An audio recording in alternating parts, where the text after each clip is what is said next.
अस्सलाम वालेकुम रहमतुल्लाहि व बरकातुहू। सर्फ़ व नहव के मुअज़्ज़िज़ साथियों, आपकी खिदमत में आज फिर हम नई वीडियो के साथ हाज़िर हैं। आपको पता है कि हम सर्फ़ व नहव के हवाले से वीडियोज़ बना रहे हैं और इल्म सरफ़ के मुताल्लिक़ चंद असबाक़ हमने आपको पढ़ा दिए। आज जो पिछला तमाम पढ़ा हुआ है उसका ख़ुलासा आपके सामने बयान किया जाएगा। आपने कलमे की 3 तरह से तक़सीम पढ़ी थी। कलमे की सह अक़साम पढ़ी थी, कलमे की अपना 6 अक़साम पढ़ी थी और कलमे की 7 अक़साम पढ़ ली थी। आज तमाम को एक नक्शे की सूरत में आपके सामने बयान कर दिया जाएगा। आप भी नक्शा देखें, कापियों पे बनाएं, इंशाअल्लाह ताला ये नक्शे के ज़रिए आपके ज़हनों में अच्छे तरीके से रासिख हो जाएंगी। आइए सबक की तरफ चलते हैं। हमने पढ़ा था कलिमा। कलमे की हमने तकसीम की थी मुख्तलिफ एतवार से। एक हमने कलमे की तकसीम की थी सह अक़साम, दूसरी हमने तकसीम की थी 6 अक़साम के नाम से, और तीसरी हमने तकसीम की थी 7 अक़साम के नाम से। जो हमने सह अक़साम से तकसीम की थी वो थी माना पर मुस्तकिल दलालत करने या ना करने के एतबार से। इसकी 3 किस्में थी। पहली थी इसम, दूसरी थी फ़ेल और तीसरी थी हरफ। फिर मज़ीद इनकी तारीफ़ात आपको बयान कर चुके हैं। आज सिर्फ टच दे के एक नक्शा सा बनाना है। इसम की बाएतबार इश्तिकाक के फिर आगे 3 किस्में हमने बयान की थी। इश्तिकाक के एतबार से पहली थी मसदर, दूसरी थी मुश्तक और तीसरी थी जामिद। यहाँ तक हम सह अक़साम को पढ़ चुके थे। यहाँ तक सह अक़साम की हम तकसीम मुकम्मल कर चुके थे। मज़ीद भी फ़ेल की भी आगे मुख्तलिफ एतबार से मुख्तलिफ तक़सीमात की जाती हैं, वो अगले असबाक़ में आपको बयान की जाएंगी। आज 6 अक़साम की तकसीम के बारे में चलते हैं। 6 अक़साम 6 किस्में थी। पहली थी सलासी मुजर्रद, यानी जिसके अंदर 3 हरूफ असली हों, ज़ायद कोई ना हो, जैसे फ़आला। दूसरी थी सलासी मज़ीद फ़ी, यानी जिसके अंदर 3 हरूफ असलियाँ हों, कोई ज़ायद भी हो, जैसे अफ़आला। तीसरी थी रुबाई मुजर्रद, जिसमें 4 हरूफ असलियाँ हों, कोई ज़ायद ना हो, जैसे फ़अलला। और चौथी थी रुबाई मज़ीद फ़ी, जैसे तफ़अलला।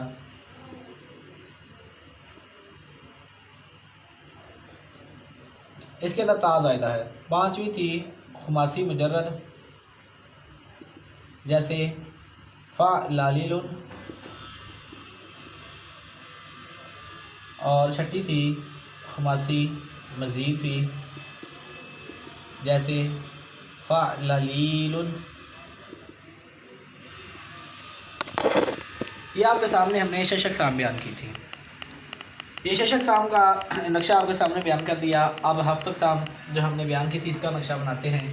7 अक़साम हमने आपके सामने 7 किस्मों पर मुनक़सिम की थी। और ये 7 पहले थी सही। सही हमने आपको बयान किया कि सही वो होती है जिसके अंदर ना तो हरफ़ इल्लत हो, ना हमज़ा हो, ना ही एक जिन्स के 2 हरफ हों। दूसरी थी महमूज़। महमूज़ वो उसको कहते हैं जिसके अंदर हरूफ असलिया के अंदर हमज़ा आ जाए, फ़ा कलमा में आ जाए, आइन कलमा में आ जाए या लाम कलमा में आ जाए। फिर इसकी 3 तरह से किस्में हैं। अगर फ़ा कलमा में आए तो इसको महमूदुल फ़ा बोल लेते हैं, ठीक है जी। जैसे आप इसकी मिसाल ले लें आकला। दूसरी थी महमूदुल आइन, आइन कलमा में हमज़ा आ जाए, जैसे रअसुन।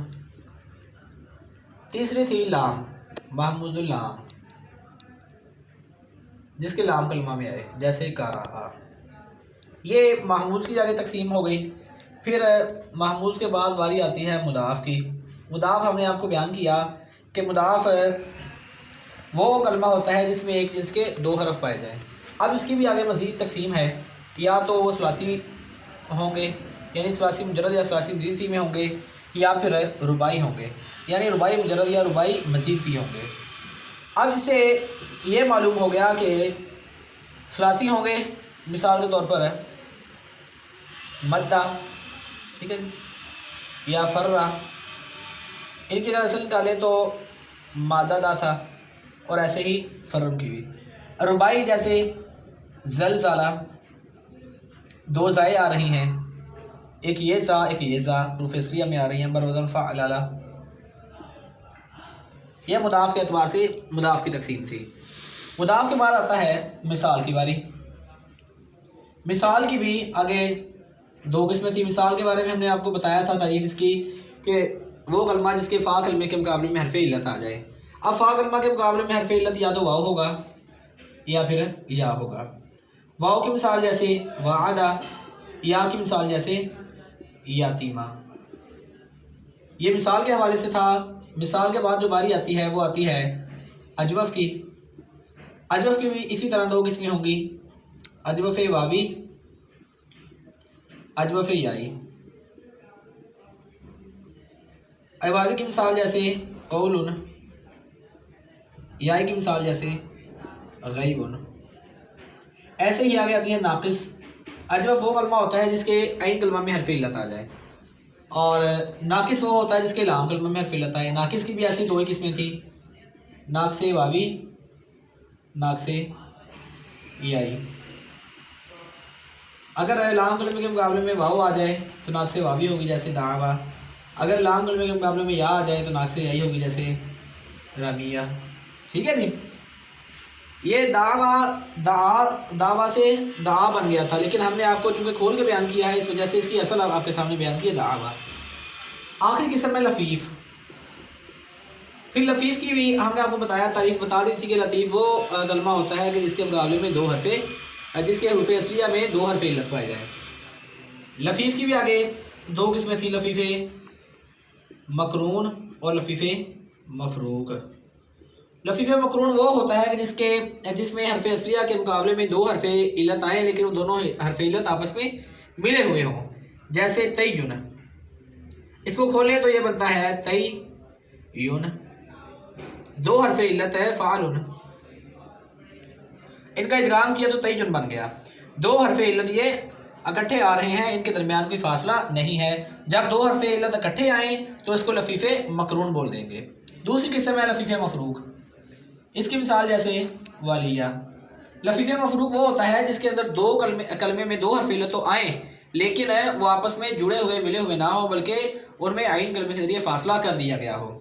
اس کا وزن ہے فاعلہ.